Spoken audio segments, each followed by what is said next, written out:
Hello, hello, hello. Welcome to the show that never sleeps, right here on IE Sports Radio, your direct feed for all that is sports. Now we have a jam-packed show coming up. It was a busy week in the New York, New Jersey sports area. So what we're going to be reviewing is New York Giants, New York Jets OTAs. I know we didn't get to that last week, so we'll definitely get to that today. We'll also be getting into Yankees and Mets talk. They had a busy week as well. Aaron Judge, IKF, carrying the Yankees offensively. Pete Alonso and Alvarez carrying the Mets offense, but both teams inconsistent pitching. We'll get into it all. Also, we'll get into the question, who will have more homers, Pete Alonso or Aaron Judge? We're also talking New York Liberty as they hand the Sun their first loss, as well as Stewie gets her revenge game back in Seattle. And we also have Knicks news. Scott Perry, the Knicks GM, fired. Adios. Out of here. We'll talk about it. Got a lot to talk about, so stay tuned. And we're live. So welcome again to the show that never sleeps, right here on IE Sports Radio, your direct feed for all that is sports. My name's Joe L. This is my second show, so thanks for having me back on again. So the first thing we're going to talk about is the New York Jets. I know last week we didn't get into it, so got a couple things to review with the Jets. First thing, Aaron Rodgers. He was at as a lot of people were at the Taylor Swift concert that was held in MetLife, where the Giants and Jets play. And he made a big proclamation. Now, mind you, it was at a concert, so he may have been on other stuff, under the influence. We don't know. It is Aaron Rodgers. He's very open about his experimentation in drugs and whatnot. So we'll keep it at that. But he said Jets are winning the Super Bowl. That's right. He had a Namath moment. Now that's a lot of pressure. Now again, he may have just been joking around. It was at a concert, but he said it. So getting into that, that just brings up the first topic, that there is a new standard in New York for the Jets, that is, as well for the Giants, but we'll get into that. But he brings a new standard with the Jets, and that is greatness. He wants to win a championship. I mean, at this point of his career, that's the only thing he's focused on. And at this point, that's the only thing the Jets are focused on, especially Salah, the coach, because he is on the hot seat. I mean, if the Jets have an 8-9 season, excuse me, if the Jets have an 8-9 season like they did when Favre came to the Jets way back when, Salah, he's out of here. That's just my opinion, but he needs to have a good year. He has a lot of eggs in Rodgers' basket. We'll check out the chat real quick. What's up, everybody? Thank you for joining the chat. What's up, Adam? What's up, Taryn? What's up, Larry B? Thank y'all. Yeah, Vandersloot's coming home. Yeah, this Friday, Chicago. It's gonna be a good game. She had she didn't have a lot of points yesterday, but she was dishing it. She had 11 assists, so we'll see how she comes on Friday. Yeah, the New York Liberty Connecticut Sun meme was super fun. Yeah, it was. Wait. Oh, you're talking about Aaron, Chicago pizza greater New York. That's funny. We'll have a pizza debate another time. That's actually a good debate because I've never personally had Chicago pizza, but I can't see it being better than New York pizza. I'm sorry, but that's a debate for another time. That's a debate for another time. So yeah, Sloot is the cis queen Adam, definitely. I mean, she's basically like the Chris Paul of the WNBA, but yeah, she's awesome. So yeah, getting back to Rodgers and the Jets. So like I was saying, Rodgers brings that new standard to the Jets. He talked about it in his interviews, and they have that leader now that they were looking for, that they desperately needed last year, that they didn't have in Zach Wilson. I mean, the rookies, they were looking for somebody. They had Sauce, he had Brees Hall, they were killing it. Garrett Wilson, the rookies, they were killing it. They were doing their part. The defense was doing their part. Really, where it was lacking was the offensive line and mainly the quarterback. I mean, so that's why went and got Rodgers, was specifically for that leadership role, to push him over the top to get that chip. So, and like I said, that's what Rodgers proclaimed in the Taylor Swift concert. They're winning the chip. So we'll see what happens there. But one thing that happened in OTAs, that was, I think it happened day two already, which is very scary for Jet fans to see happen already, is Aaron Rodgers got a injury scare. First, everybody was freaking out, thought saying he's hurt his ankle, but later it came out that ended up being his calf. So he has a calf strain. Doesn't seem to be too serious, but when it comes to the Jets and their history, everybody panics as soon as they see anything in terms of injury wise. So, but he seems to be doing good. He was just riding the bike, hasn't practiced since. So, we'll see what happens there. But I know Jets fans, they just want to wrap him in bubble wrap and just keep him ready until the regular season. They don't want to see any chances of Rodgers getting hurt.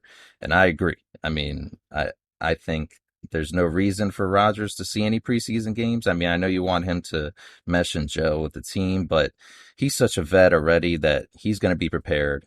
And you that that gelling has to come throughout the season anyway. So, it's not going to come through the preseason. So why risk it, in my opinion? But we'll see what happens there with the Jets.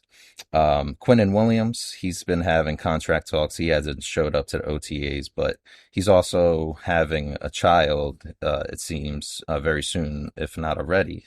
So, that's more important than OTAs, but also the contract talks. That comes into question. Is that the reason why he's not there? But Robert Saleh, the head coach, he seems positive that it's gonna get done. Sorry.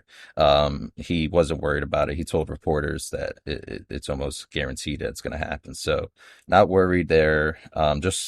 I mean, as a fan, I guess you're worried about how much he's going to get paid, but you need to pay Quinnen Williams. I mean, he's the anchor to that defensive line. Without him, it's tough to even envision that defensive line without him. Like I said, he's the anchor. He's that main piece to that defensive line. So if you want to see that push, that pressure in the middle, you need Quinnen. Definitely. So sign him, get it done. You don't want to overpay him, but you don't want to be stingy where he, says he wants to get out of here. So sign him, get it done. Get that done. With other news, Alan Lazard, there was also a little injury scared with him. Pretty funny injury scare.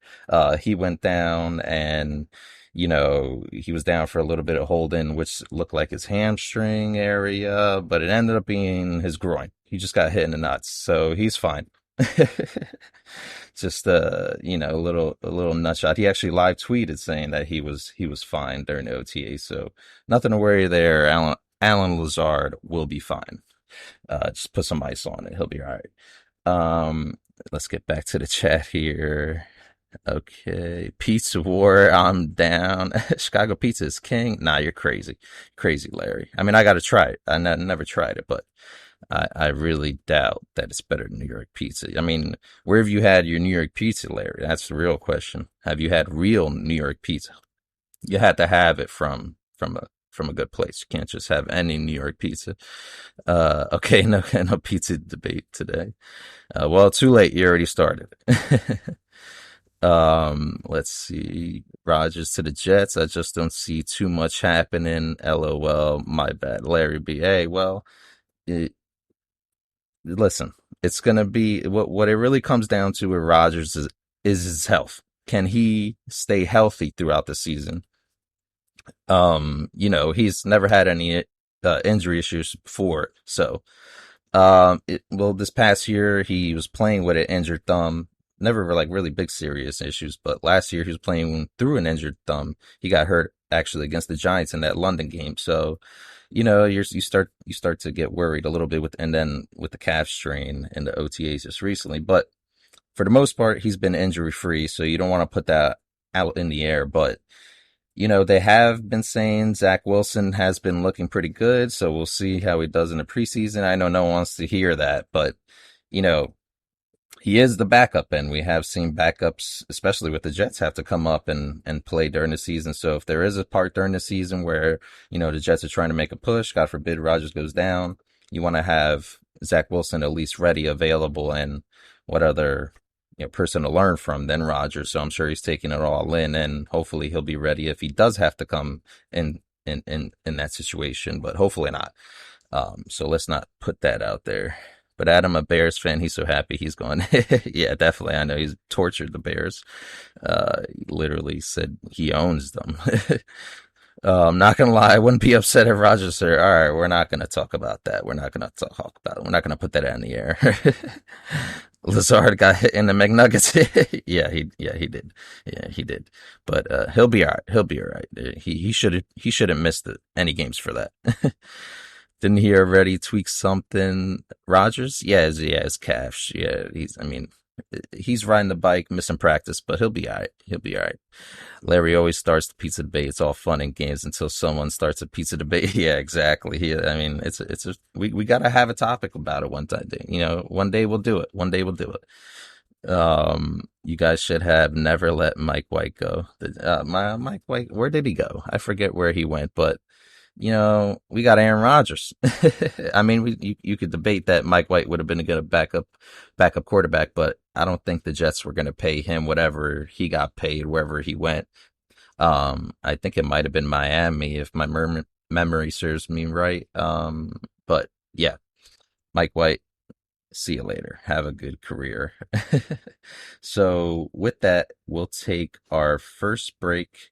When we come back, we'll be talking Giants OTAs and get into some little Daniel Jones and Aaron Rodgers debate. Yeah, we'll get into it. When we come back, with the show that never sleeps right here on IE Sports Radio, your direct feed for all that is sports.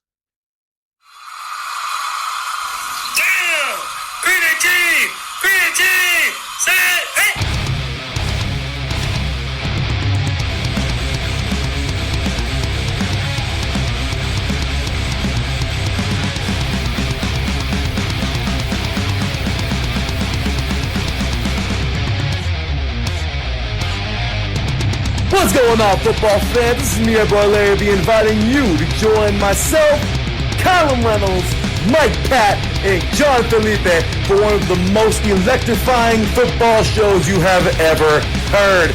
3 and Out, right here at IE Sports Radio. Recap of the week before, a preview of what's to come, and of course, 3 hardcore head-to-head prime-time face-offs each week. You don't want to miss it.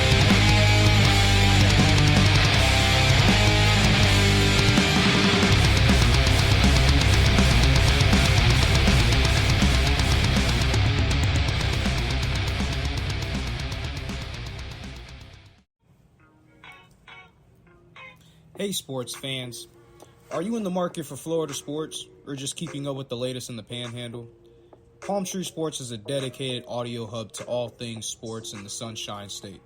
We cover current events, big news, heavily favored opinions all across the NFL, NBA, MLB, and so much more.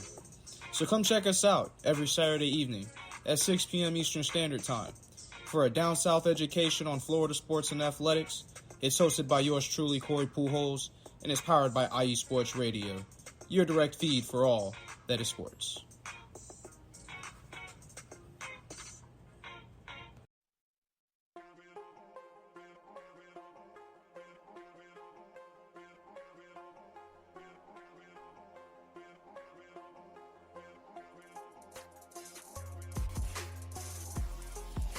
Hello, ladies and sinners. Hello, sports fans around the world. Hello, IE Sports family. This is Cale Henderson, the host of IE Vegas, the Sin City Sports Show, presented by IE Sports Radio. If you folks are interested in sports in the Vegas area, if you're wanting to have a blast for 1 hour every Tuesday night from 7 p.m. Pacific Standard Time to 8 p.m. Pacific Standard Time, this is a show built for the Vegas sports fans, where we feature the Las Vegas Raiders, the Las Vegas Golden Knights, the Las Vegas Aces, and the University of Las Vegas, Nevada Rebels. Hopefully, fingers crossed, MLB team coming soon. Either way, if you folks are looking to have a blast for 1 hour each and every week, tune in Tuesday, 7 p.m. Pacific Standard Time to 8 p.m. Pacific Standard Time. If you folks are interested in Vegas sports news, go to our Twitter, at SinCities_IESR, and you can speak with me, the host, Cale Henderson, at Cale_Henderson on Twitter. At any time, be happy to reply. Always willing to reach out to our fans. Again, the Sin City Sports Show, presented by IE Sports Radio, your direct feed for all that is sports.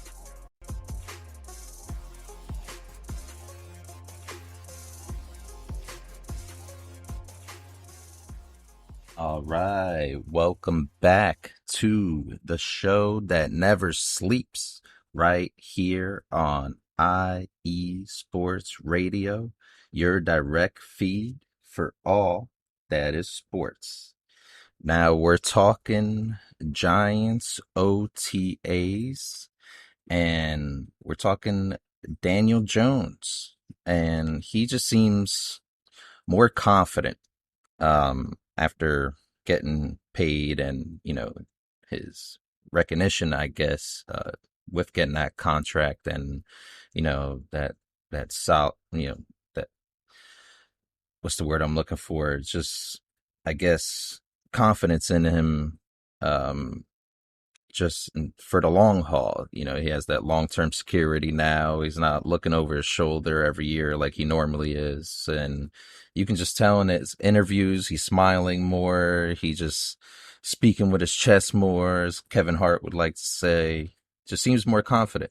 Seems like a leader. Not like he didn't before, but he just he just seems still like the new kid on the block, still trying to get adjusted. And that just came with a lot of uncertainty with the coaching. Every year he had different coaches, had different offensive coordinator. This year he's running it back with the same head coach, same offensive coordinator, in Mike Kafka, and head coach in Brian Daboll. So he just looks more confident, like more comfortable. So I'm excited for Daniel Jones, and I'm excited for the weapons that he has this year, especially in Darren Waller. So there's been a lot of Darren Waller talk. Darren Waller was traded to the New York Giants. I think it was for the Kadarius Toney pick that we got in that Kansas City trade. So that basically completed the trade. And we basically got Darren Waller for Kadarius Toney. If you ask me, that's pretty good. And we got a pick as well for that. So that's a pretty good flip right there from Joe Schoen. Joe Schoen has been great ever since he's been the Giants general manager. Complete night and day from Dave Gettleman. But yeah, Darren Waller, he seems really comfortable as well with the Giants organization. He talked very highly of Joe Schoen and Brian Daboll, and the environment that they created with the Giants.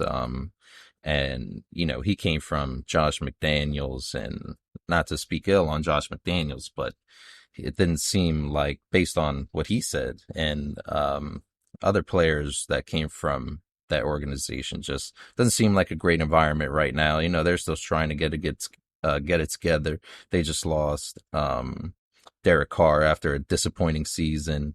Devontae Adams, he's the leader there now, so they're basically trying to build around him. But when it comes to Darren Waller with the Giants, he seems kind of like he has new life in him, at least when it comes to the point of him speaking in the interviews and whatnot after OTAs. And during OTAs, he's caught a couple touchdowns and long passes with Daniel Jones, and they've been raving about each other. Waller even says Jones is a funny guy, which is that's not really something you expect to hear about Jones. And even a reporter, he repeated, who's like, funny guy, what do you mean by that? And Waller just is like, he's an introvert, but Waller's an introvert as well, so they kind of have the same humor. So they just seem like they have a good connection. Now I'm excited to see how that translates to the field and to see them ball out together, God willing. So it didn't really work out when they brought Kenny Golladay. He was supposed to be that weapon for Jones and take him to that next level, but it didn't work out at all. I don't even want to talk about it. We'll just move on from that. That's how bad it was. But with Waller, we hope it can be what we were expecting Golladay to be, and that's that big end zone weapon that can just come up big in those big occasions when Daniel Jones needs it. And he still got it. I mean, he's had some injury issues over the years, but when he came back last year from his injury, he looked normal. I mean, if you look at the numbers, he was killing it. I mean, behind Kelsey, he was the second best tight end in the league. Mark Andrews went down, so that probably had something to do with it, but he was great. So hopefully that, he continues that momentum this year. He stays injury free, and, the Giants can get this ball rolling. Let me get to the chats. Let me see. Yeah, Miami was it. Okay, cool. Yeah. Mike White went to the Fins. Great job so far, Joel Larry. Thanks, man. Appreciate it.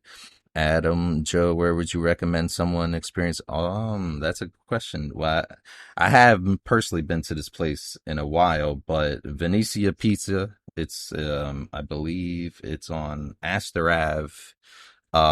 It's one of my favorite places that I used to go to back in the day when I used to live in New York. Now I'm in Jersey, so I like Jersey pizza. They have a taste. They have a place over here called Tony Baloney's. It's really good. It's my recommendation if you're ever in Atlantic City, definitely go to Tony Baloney's. I think it's personally the best pizza around here. But yeah, if you're ever in New York around the Bronx area, definitely go to Venetia. But Adam, I instantly got the scene from Goodfellas in my head. Am I a clown? Do I? Yeah. I mean, it's been a while since I've seen Goodfellas, but I remember Joe Pesci in that movie. He was great. I mean, he's always great. But yeah, so with the Giants talk, also wanted to get into their just overall depth. It's just going along with the weapons talk, that overall depth in the wide receiver group. Now they have Paris Campbell, they re-signed Slayton, they have Sterling Shepard coming back from injury, Wandell coming back from injury, they got Jamison Crowder, Colin Johnson coming back from injury. So there's a lot of depth, and I probably missed somebody too. That's how much depth they have right now. So the question is, who's going to be those main guys? Oh yeah, and Isaiah Hodgins, of course, he came on late for the Giants. A great pickup from Shane. Like I said, Shane's been killing it so far. So who's going to be those main guys for Jones once the season gets started? It's tough because he has that rapport with Shepard. So you'd imagine if Shepard is healthy, fully going into the season, that Shepard's the guy that's going to start. And Hodgins, he built that rapport with Hodgins. And Wandell is probably not going to be healthy to start in the beginning of the year. So you would imagine Paris Campbell be out there because they paid him to be out there. And then the other guys, they'll probably be depth pieces because, Giants wide receivers always get injured every year somehow. So, it's looking good in terms of the depth, which is something we're not used to with the Giants. I mean, we had Marcus Jones out there last year. I mean, we had just guys you never heard of. So, hopefully this year we can have a more consistent offense going for the Giants, especially on the offensive line. We got John Michael Schmitz in the draft, a center. So he's the first center that we drafted that actually plays center. Every time we drafted a guard and we try to mix him to center, whatnot. So hopefully with John Michael Schmitz, we can get that center position solidified. I know he wants to utilize the dead snap now with Jones, which if you don't know what the dead snap is basically it just doesn't have any spin on the ball when you snap it. It just comes just like dead at you. So that's really a college technique that they use. So him and Jones have been practicing that. They seem to be getting it along. So that's good. So that's what we hope to see, just consistency from the Giants offense this year, and just hopefully they can just provide Jones with the help that he needs. Because in my personal opinion, Jones just hasn't had that help in terms of weapons.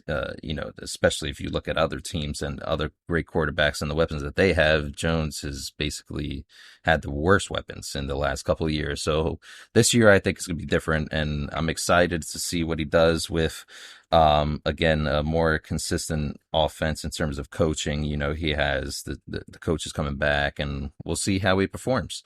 And that brings us to a question that I've been seeing come up and on Twitter and whatnot is and it's kind of a funny question because when you think about it, it's like night and day between these two quarterbacks. You have to be honest. Who's going to have a better year, Aaron Rodgers or Daniel Jones? And it's a funny question because when you think about it, you automatically think, oh, Aaron Rodgers, of course. But, if you really think about it, Daniel Jones, he can really take off this year.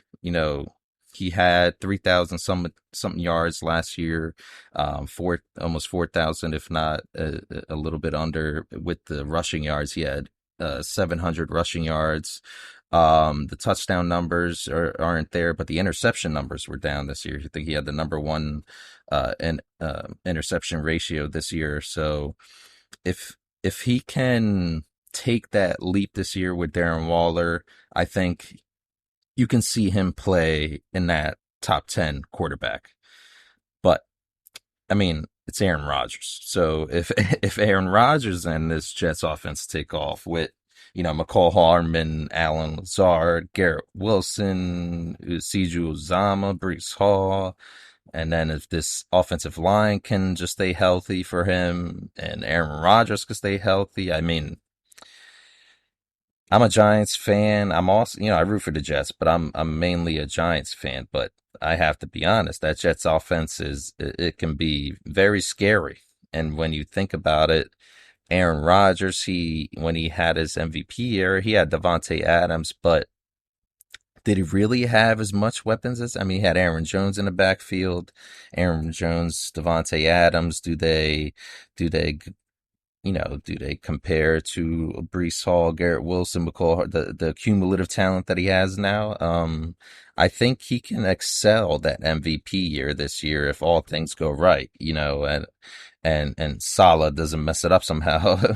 But I think he can really, really excel this year, and we can see Aaron Rodgers of old. And if he stays healthy, of course, because last year he was playing with that injured thumb. So, yeah, I think Aaron Rodgers is definitely going to have the better year than Daniel Jones. But like I said, Daniel Jones, he can ball out too. It's not out of the question. That's why they got Darren Waller and added all those weapons. I can't see him having a worse year than last year. So we'll see what happens. But for the most part, I got to take Aaron Jones. Aaron Rodgers. I'm sorry. I just got to. So we'll check out the chats here before we take our next break. What's up, Taryn? Aaron. Yeah, man. Like I said, I'm hoping a big year from him. I can see another MVP year if all things go right. And hopefully it ends with a chip in New York, whether it be with the Giants or the Jets. But I know with the Jets, they have the better chances, and I'm excited. I mean, the Jets definitely deserve it. It's been since the Namath days, which I think it was in the '60s. So, it's dry here in Jets Nation. They need a chip. Had him somewhere, and that's that. There's a joke about Daniel Jones getting a ratio. Yeah. I mean, Daniel Jones, he's been the butt of the jokes, especially online, but I think he's gonna turn that narrative around this year, especially when he shows what he can do with actually viable weapons and consistent coaching along the board. So we'll see what happens there. But we're gonna take another break here. We'll be right back talking Liberty, New York Liberty. They had a couple games, two games actually, since our last podcast, and we'll also be talking Knicks news with the general manager getting fired. So stick around for that. This is the show that never sleeps right here on IE Sports Radio, your direct feed for all that is sports. We'll be right back after this.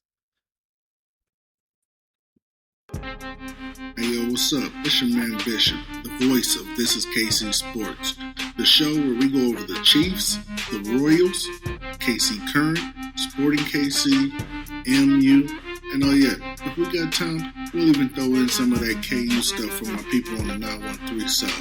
Come and hang out with us every Sunday, 2 p.m. Central Standard Time on IE Sports Radio, your direct feed for all that is sports.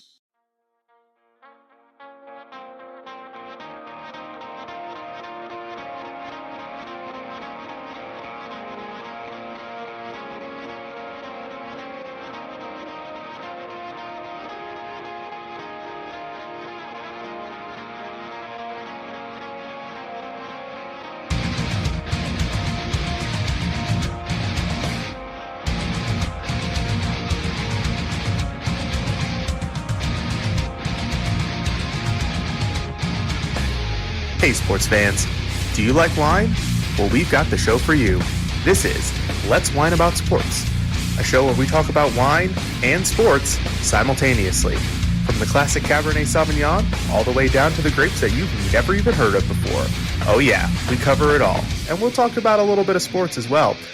Football, hockey, collegiate, women's sports, it doesn't matter. We're going to talk about it all, and we're going to whine about it all.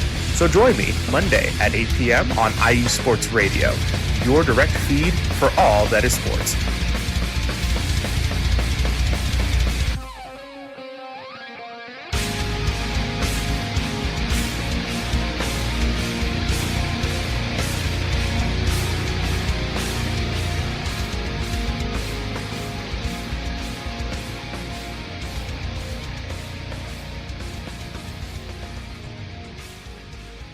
All right.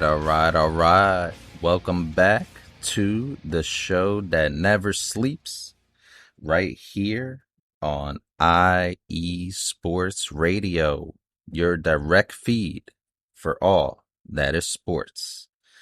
This is Joe L, and we are going to talk some WNBA basketball.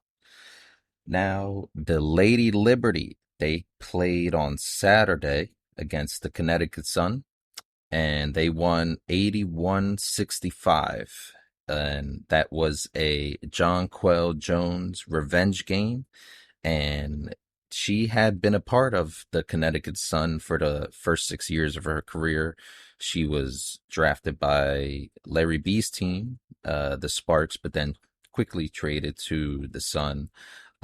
Which was a bad mistake, I would say, on their end, as she would become MVP and become a four-time All-Star there, and take them to 2 WNBA championships. So she had, a storied career there. So it was an emotional return there, or emotional game for her. The game was in Brooklyn, but it wasn't in Connecticut, but that was her old team. So, it had to be emotional for her seeing her old team. And she had an okay game. She contributed with 6 points, 3 rebounds, but um, she was in foul trouble for the most part of the game, which is why she didn't really get to turn up those stats. But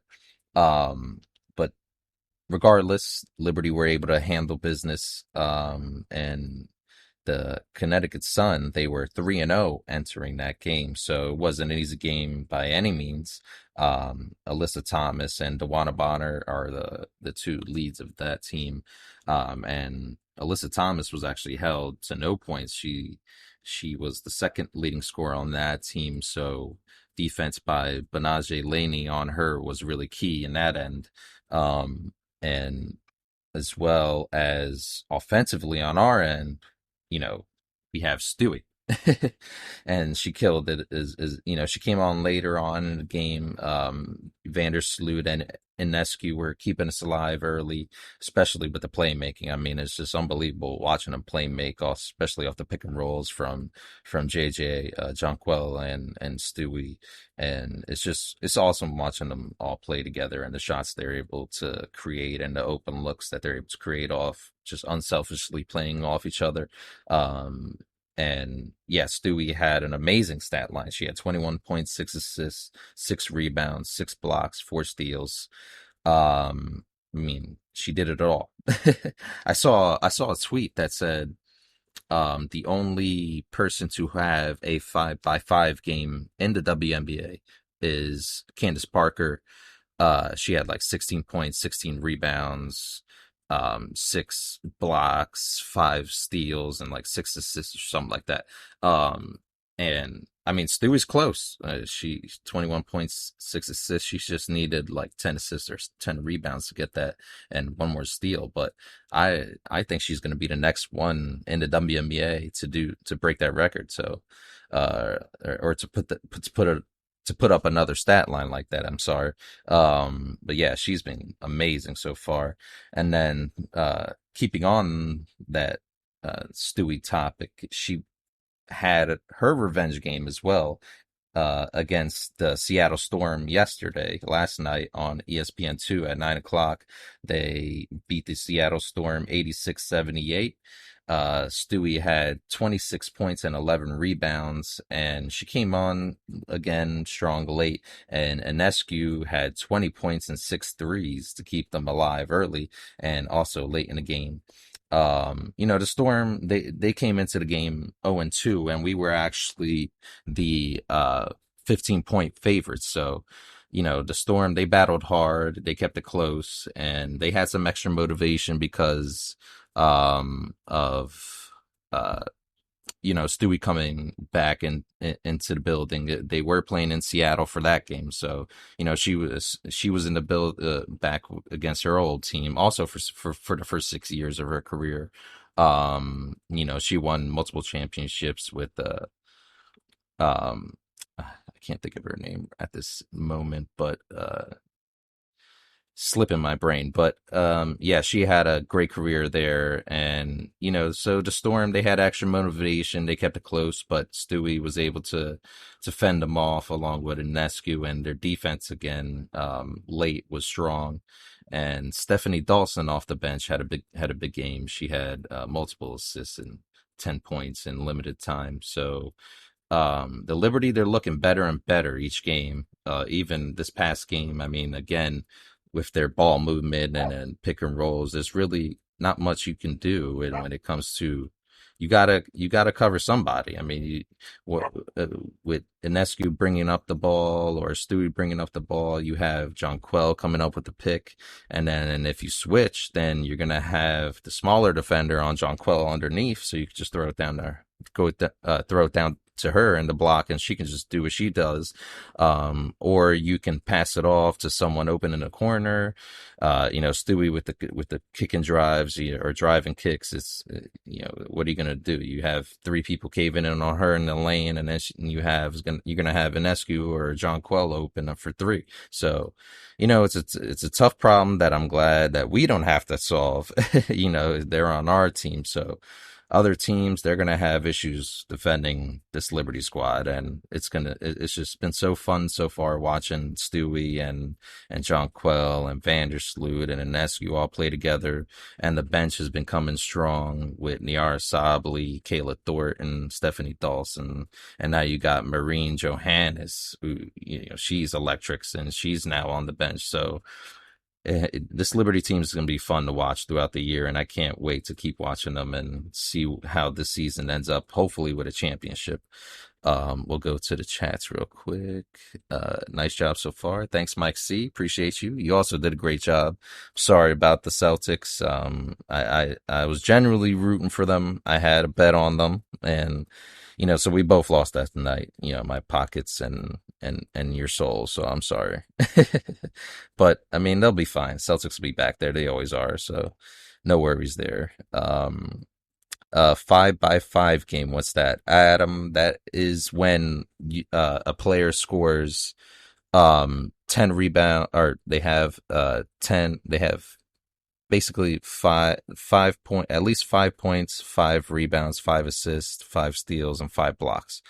So they have each of the 5 main stats you have 5 of. So that's only been done by Candace Parker and Stu. It was very, very close, the other game. Getting on to I think that's all the Liberty notes. The Liberty play on Friday again. I believe we talked about it earlier against the Chicago Sky and Vandersloot. Or Chicago Sky in Vandersloot's revenge game. That's also her old team. So it's kind of odd. They have 3 straight revenge games. John Quell Jones on Saturday against the Sun, Stewie against the Storm, and now Vandersloot against the Sky on Friday. So that should be fun. Hopefully they have a tribute video for Vandersloot, as Seattle surprisingly didn't. I thought that was very disrespectful. But yeah, well, that is Friday. So make sure to tune into the Liberty there. And now we are going to I wanted to get into some Knicks news real quick. There was some big news. General manager Scott Perry is not going to be retained. So Knicks are looking for a general manager. Scott Perry, he came in 2017. He drafted R.J. Barrett, drafted Mitchell Robinson, signed Julius Randle. He signed Marcus Morris, and then flipped him for eventually what would be the Emmanuel Quickley pick. He also was forced into that Kristaps Porzingis trade when Kristaps wanted to leave, and that trade was really even. It didn't work out for Dallas. Didn't really work out for us. Probably worked out better for us in the long run, because Dallas ended up trading Porzingis, so it didn't really hurt us. Didn't really help us. But basically, he helped. He was one of the main forces in stabilizing in what has been an unstable Knicks organization. I mean, we were a laughing stock. In some cases we still are, but the narrative definitely has changed, and Scott Perry was a big part of that. And, it's a shame to see him go. But there's a reason for it. And I know the Knicks are looking forward, and so am I. I don't necessarily agree with the move, but apparently the Knicks have other moves in mind. And one of those moves I know Knicks fans want to see is Bob Myers, who just recently also left as the general manager, slash president as the Warriors, for the Warriors. So, he's very popular and in demand. So we'll see what happens there with the Knicks. I would love Bob Myers. I mean, he helped build that Golden State franchise with Steph Curry, and I know he didn't draft him, but he helped bring Kevin Durant there and helped bring those bench pieces like Andrew Wiggins and Jordan Poole, and so I would like him. I don't really I have to look into the general manager options that are out there. Maybe we'll hire from within, but Bob Myers, I know he's the fancy shiny pick that everybody wants, and you know that wouldn't be a bad move. Hopefully, he's very successful. He was very successful with Golden State, so hopefully can bring some of that Golden State magic over here in New York. But we'll see what the Knicks do there. But just wanted to send a salute to Scott Perry and just thank him for the time in New York and what he was able to do with the Knicks, and bring some stabilization to a crazy organization. So appreciate you, Scott Perry. And with that, we're going to take our next break. And when we come back, we'll finish the show with some Yankees and Mets talk. So stay tuned with us here on the show that never sleeps, right here on IE Sports Radio, the show, your feed for all that is sports. We'll be right back.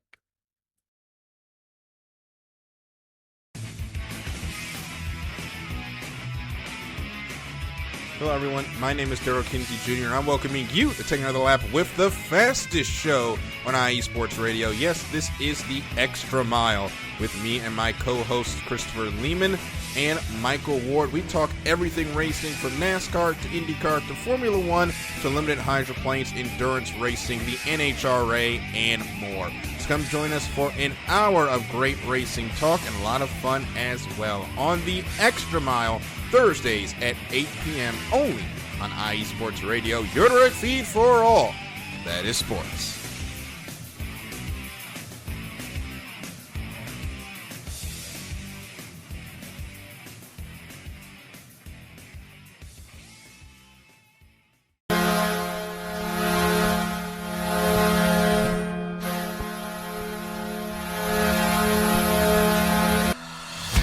Hockey fans, I'm Adam Kernick. And I'm Zach Puplis. Together, we are the newest version of Hockey Talk on IE Sports Radio, The Neutral Zone. Zone. We love hockey, but we also know it's not everyone's first sport. So we want to make this show as much for new fans as for the diehards. Whether you can name all the Swedes on the '08 Red Wings Stanley Cup team, or if you can't tell if Varlamov is a goalie or the latest trendy vodka, we're here to help. With facts, figures, and outrageous fans, we bring you all the hard-hitting hockey news you can handle, while still keeping it fun and on the rails. Well, mostly. So tune in every week as we go around the hockey world, from college to Canada, the minors and the majors, and everywhere in between. So bring your cellies. And your one-timers. You wicked wristas. And be sure to protect your five-hole. Catch the Neutral Zone every week on IE Sports Radio, your direct feed for all that is sports. We promise not to pick on the Arizona Coyotes every episode.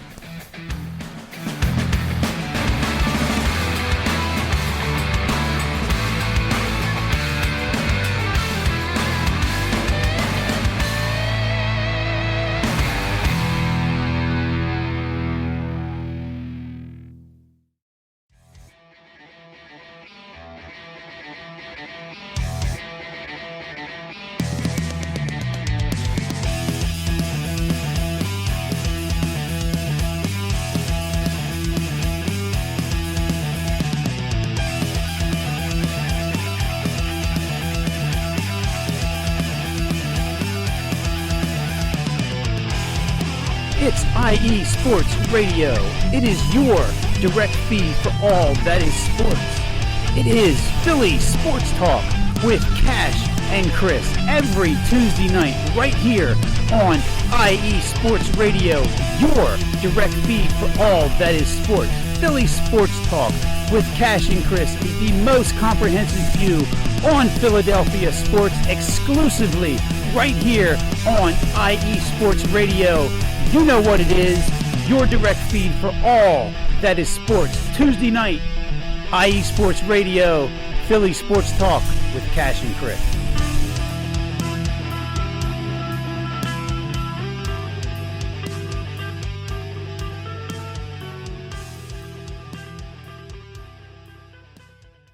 All right, welcome back to the show that never sleeps right here on IE Sports Radio, the show that never sleeps. And we're talking baseball. And we're going to start off talking Mets. And the Mets are currently playing right now. They are winning 4-1 against the Phillies in the bottom of the sixth. Carlos Carrasco's pitching. Aaron Nola's pitching. Carrasco's doing good. He has 6 innings pitched, 6 hits, 1 earned run, 1 walk, and 4 strikeouts. And Mark Canha doing all the damage for the Mets. He has 4 RBIs, a homer to left, and also a 2 RBI single. So 4 RBIs for the New York Mets. And so that's good. They shut out the Phillies yesterday, and they're winning right now. So it's a nice rebound after completely just tanking it against the Rockies. They lost 10-7 and 11-10, and they dropped 2 out of 3 against the Rockies. And that's been the issue with the Mets. They haven't been able to keep up those win streaks, and they win 2, then they lose 2, then they win 2, then they lose 2, and that's been really the streak with the Mets recently. And that just comes back to the inconsistency, especially with the bullpen. With the Rockies, they were up late, and I think both those games they were up late, and then the bullpen comes in and just gives up the lead late. And especially when the offense is, they give you 10 runs, and that 11-10 loss, that was brutal. I mean, Francisco Alvarez has been just a revelation. He's been going off. Pete Alonso. He's been going off. He's leading the league in home runs, and we'll get into that talk as well about homers. But the Mets, really the discussion with them is that bullpen. Is that bullpen going to hold up for them? It's really tough to see because it's a lot of age on that bullpen. And that's what a lot of Mets fans are wondering, what Billy Epler, the general manager, was thinking in the offseason. Did they do enough? You got Adam Ottavino, Drew Smith's not cutting it out. What do you do with them? The trade line's coming, but do you want to really give up, some young minor league talent and, just for a plug and play guy this year who may or may not work out, and then you lose out on a future great player? You never really want to do that. So the Mets, they're going to have to be creative. I mean, Kodai, he pitched great yesterday. That was a positive. He shut out the Phillies. So that was a great outing for him. Hopefully he can use that and build momentum going forward. But the Mets, really, that bullpen, they just have to get it together. I mean, there's a lot of veterans and a lot of age there, so you expect them to eventually get it together, but that's going to be the question for the Mets. Currently, they're 28-27, so they're straddling that 500 line mark. So hopefully they can get that bullpen right, and Adam Scherzer and Justin Verlander can also just keep pitching well like they have been as of late. So we'll see what happens with the Mets there. We'll keep you updated throughout the show, see if anything changes. But right now, 4-1 Mets against the Phillies. And the Yankees, they play tonight against the Mariners. They're in Seattle. They're currently 34-23. They're on a 4-game winning streak. They've won 7 out of their last 10. Really, the highlight of the Yankees have been IKF and Aaron Judge. I mean, they've just been amazingly recently, especially in this 4-game winning streak. I mean, Judge just hit 4 home runs in his last 3 games. He's just been the best player of baseball as usual. And IKF, I mean, he's been talk about Francisco Alvarez being a revelation. He's been a revelation in his new utility role. And he's honestly winning that left field job in my opinion. So, we'll see what happens there in left field, but I think IKF by the end of the year, he's going to be the starter. But I mean, he's playing spectacular, which is great to see, especially after the tough year he had last year, especially with their fans and all that stuff. So IKF looking like Isaiah Connor Bonds out there. He's on fire. So the Yankees offense is also on fire. They have 10 runs in the last three, in 3 straight games.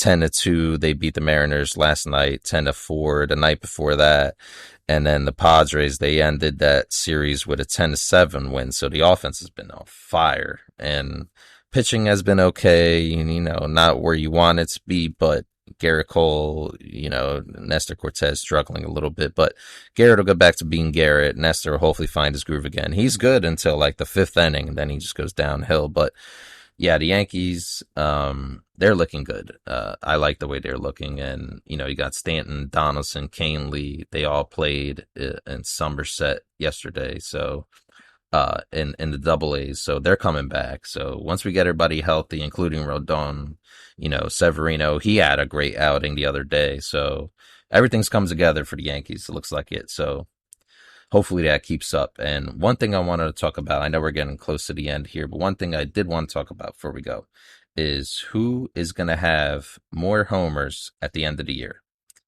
Pete Alonso or Aaron Judge.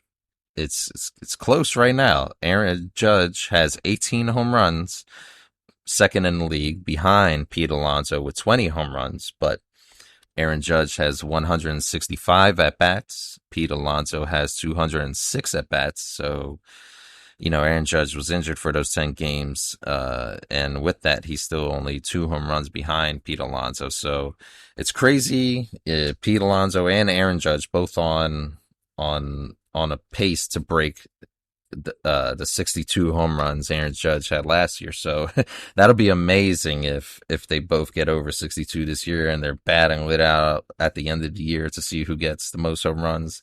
I mean, that would be something. And forget about it. I mean, if they meet in the World Series, that'll be just something for the history books. It's just like the Subway Series back in 2000, but getting ahead of myself there. But yeah, I think that home run battle between Alonso and Judge is going to get very interesting at the end of the year, near the end of the year, and it's going to be close, in my opinion. And Alonso, I mean, he's been hot. He's looked great.